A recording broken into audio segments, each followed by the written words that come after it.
Halo teman-teman, perkenalkan kami dari kelompok 2 Kultur Jaringan kelas 1. Di sini kami akan mempresentasikan hasil diskusi kami mengenai analisis jurnal ilmiah yang berjudul Kultur embrio kelapa kopior menggunakan beberapa konsentrasi BA dan air kelapa.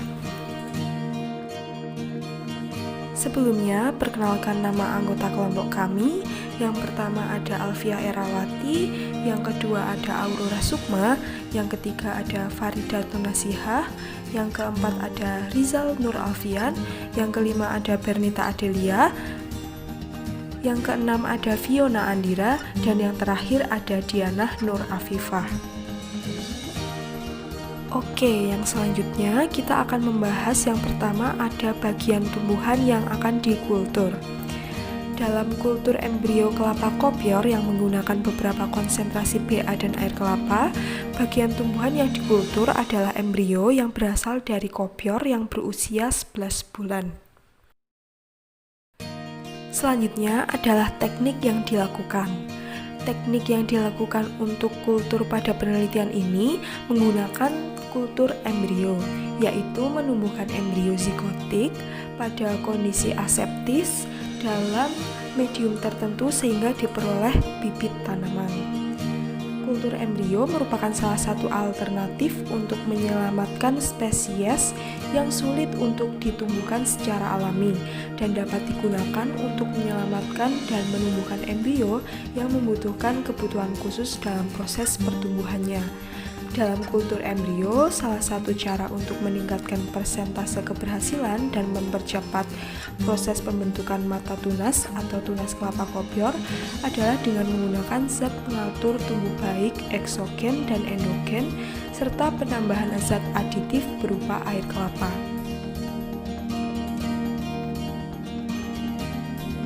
Untuk langkah-langkah teknik yang dilakukan, yang pertama, eksplan yang digunakan yaitu embrio yang berasal dari kelapa kopior yang berumur 11 bulan. Kemudian, yang kedua, buah kelapa kopior akan dikupas dan dibelah namun jangan sampai terbuka. Yang ketiga, buah kelapa akan dimasukkan ke dalam LAF. Yang selanjutnya, langkah keempat, kelapa dibuka dan embrio kelapa kopior akan diambil dan siap untuk ditanam ke dalam media. Langkah kelima, eksplan akan disubkultur ke media perlakuan yang baru setiap 4 minggu.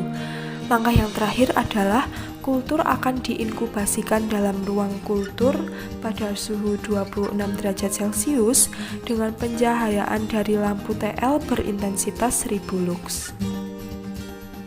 Oke, yang selanjutnya adalah mengenai faktor-faktor yang berpengaruh dalam kultur embrio kelapa kopior. Yang pertama adalah konsentrasi BA dalam media.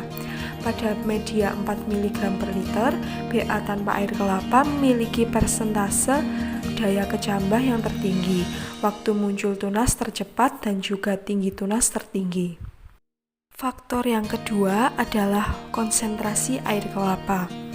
Penambahan berbagai konsentrasi air kelapa 50, 150, dan 250 ml per liter yang dikombinasikan dengan media BAP menunjukkan pertumbuhan yang kurang baik.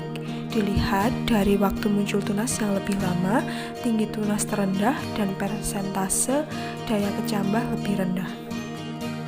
Hal ini diduga bahwa konsentrasi BAP yang telah diberikan pada media MS sudah mencukupi untuk pertumbuhan embrio kelapa kopior, dan apabila ditambahkan dengan air kelapa yang memiliki kandungan vitamin, hara mineral, sitokinin, dan auksin, maka akan menurunkan pertumbuhan kultur embrio kelapa kopior karena melebihi dosis optimum yang dibutuhkan.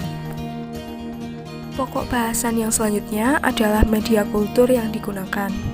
Media kultur yang akan digunakan menggunakan media formulasi Murasige dan Skok pada tahun 1962 yang ditambahkan dengan vitamin yaitu thiamin HCl sebanyak 0,1 mg per liter, pyridoxine HCl 0,5 mg per liter, asam nikotinat 0,5 mg per liter, dan glisin 2 mg per liter. Kemudian ada myo-inositol 100 mg per liter dan sukrosa 30 gram per liter. Selanjutnya, mengatur pH media menjadi 5,8. Jika pH kurang dari 5,8, maka akan diberi penambahan KOH 1N, sedangkan jika pH lebih dari 5,8, maka diberi HCl 1N. Setelah pH menjadi 5,8, akan ditambahkan 8 gram per liter bubuk agar-agar, kemudian media dimasak hingga mendidih, lalu menuangkan media ke dalam botol kultur sebanyak 30 ml per botol.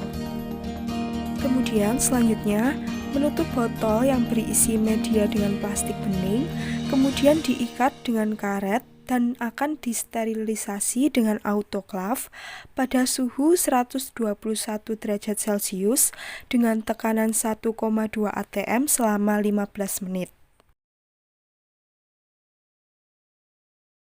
Baik teman-teman, sekian presentasi dari kelompok kami.